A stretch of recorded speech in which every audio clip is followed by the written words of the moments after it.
This week, the UFC is going to be in Sao Paulo, Brazil, and this card is cursed. We've had so many dropouts and injuries. The main events changed a couple different times. It was originally supposed to be Glover Teixeira versus Jimmy Manuwa. Then Glover Teixeira was out and stepped in Thiago Santos. Then Jimmy Manuwa just dropped out, and on 6 days' notice, we've got Eric Anders stepping in, your boy. And I'm glad they could get it done. I'm glad they could find somebody on such short notice. And Eric Anders stays ready. He's a great athlete, and I can't wait to see this. This is still an awesome main event for a card that's just had tons of problems. And I'm going to run down through this card and give my picks on who I think is going to win. So in the main event, you got Eric Anders versus Thiago Santos. This is an awesome fight. You know, you got Eric Anders, a newer guy. He's came from football. I've done breakdowns on him before. You can go to my last episodes and see. But you know, his strengths are he's a southpaw.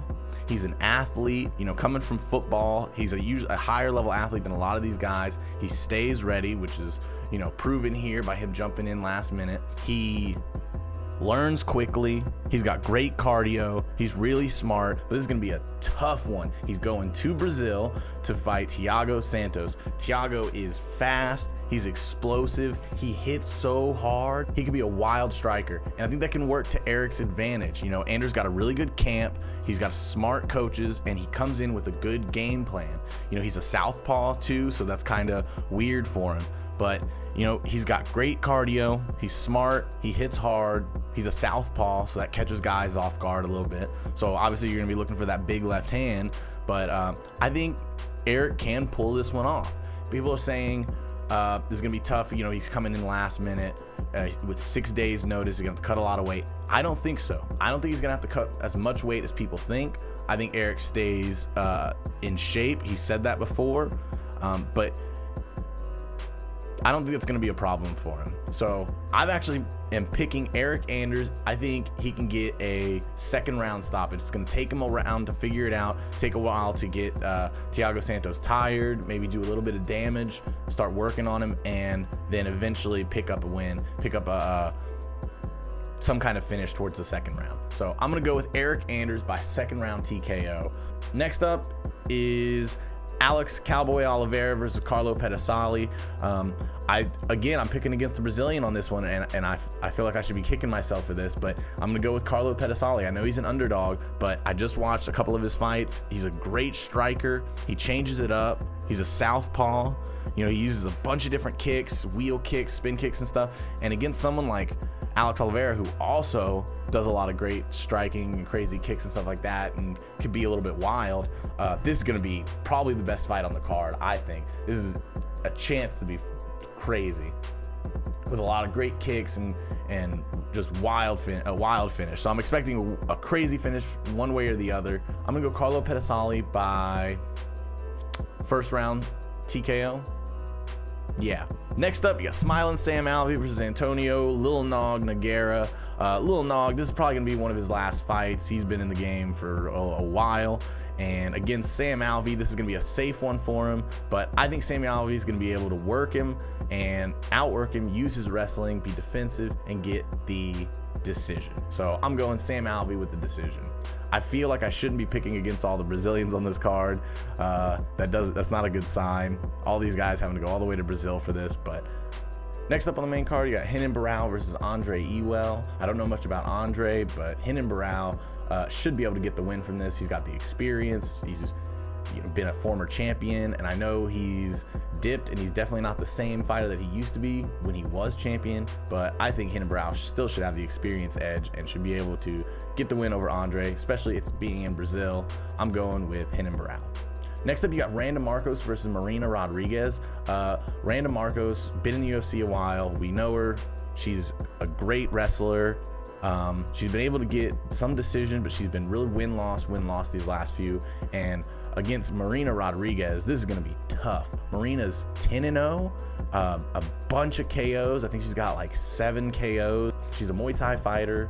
She's a champion in Muay Thai. She's a blue belt in Jiu-Jitsu, so she's not terrible and at the ground game, and she's Brazilian, so she's not having to travel far. I think this is a tough matchup for Randa Marcos. I'm going with Marina Rodriguez with this one by, I think, like a second round stoppage. She's used a lot of knees, used the clinch, knees and elbows. I think she's going to be able to stop Randa. So I'm going with Marina Rodriguez. Then on the prelims card, you got Charles Oliveira versus Christos Giagos.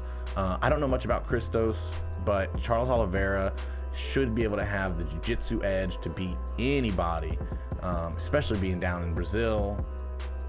I'm gonna go with Oliveira for the experience, and his jiu-jitsu game is just way better. So I think this is gonna be a good fight for him. Then you got a couple of old dogs, Francisco Trinaldo versus Evan Dunham.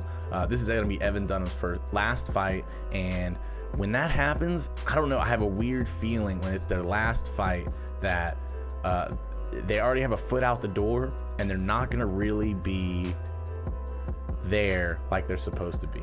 I'm worried about Evan Dunham. He's been on a skid, and Francisco Trinaldo is not a killer, but I don't know, a couple older guys, the end of their careers. I'm gonna go with Trinaldo just because it's in Brazil, but I don't want to count out Evan Dunham, especially being his last fight.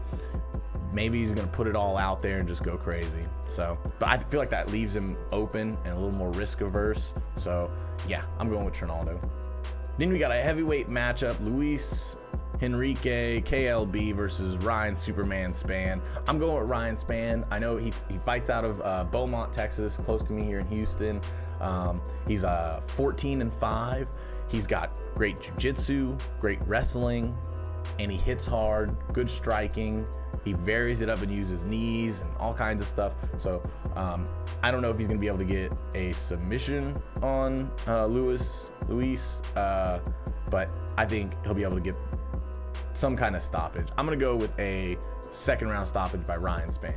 So I'm gonna go with a first round stoppage by Ryan Superman Spann. Then we got a heavyweight fight, Augusto Sakai versus Chase Sherman, Vanilla Gorilla, one of the funniest Twitters of all the fighters. I'm gonna go with Chase Sherman on this one. He's been on a losing streak, and a lot of it is he stays a little too open when he starts throwing combos. He drops his left hand, and a lot of people take advantage of that, either with like an overhand right, or if they're a southpaw like what was his name, Willis, the last fight, Justin Willis, he used that right hook. So he drops his hands, he gets hit, he throws combos, and at the end of the combos his hands will drop and he can get hit. He doesn't really have like the finishing power that a lot of guys do. He doesn't knock a lot of people out. He doesn't knock a lot of guys out, so I think that could be a problem. Augusto Sakai is definitely has knockout power more so than Chase Sherman. This is going to be in Brazil, home country, but I think Chase is definitely looking to prove himself and get the win. I'm going with Chase Sherman. He's got the experience, he's fought better guys, and I think he's determined to win after these last couple losses. So I got the Vanilla Gorilla by decision. And a bunch of fights on the Fight Pass prelims. You got Sergio Moraes versus Ben Saunders.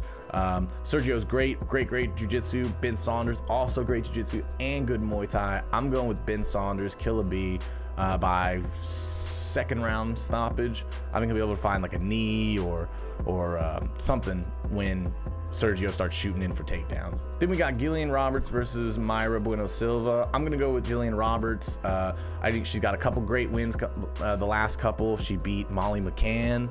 She's got great striking, and more so her jiu-jitsu and wrestling a lot better than a lot of other people. This is gonna be a good jiu-jitsu match, I'm assuming. So I'm gonna go with Gillian Roberts by submission. I'm gonna go with submission. It's decision. I'll change it to decision. I think she's gonna get a decision. Then another couple old dogs, Talus Ladies versus Hector Lombard. I'm going with Talus Ladies. I think he's got a little less mileage and a few more recent good wins than Hector Lombard. And it's gonna be home country in Brazil. I'm gonna go with Talus Ladies by decision.